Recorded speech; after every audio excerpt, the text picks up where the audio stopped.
remember talking to like a group of people after I'd spoken once, and someone was asking me this money question and stuff, and I remember saying back then, so like this is before I'd come across this understanding that makes it so painfully obvious and simple.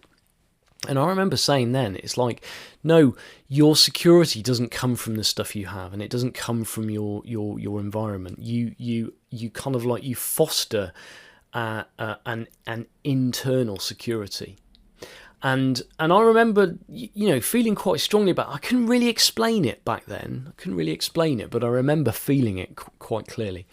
And then you can look this up yourself. If you look up the etymology of the word security, it comes from the Latin, and it's two words. First word, the first word is se, which is free from, and the second word is cura, which is care. So the word security actually means free from care.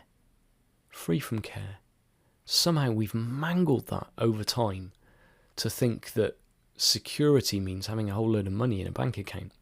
And it just doesn't, because you can have a whole load of money in your bank account and be patently miserable. If having a whole load of money in your bank account was what made you happy and gave you feelings of security, then there would be no millionaires who killed themselves. Be no billionaires killing themselves. Everyone who had a whole load of money would be happy. You don't need to look very far at all to see that that's not the case. So just remember the etymology of the word security. Next time you're talking about security, you're thinking about security, remember that the etymology of the word security is free from care. And where do cares come from? They come from up here.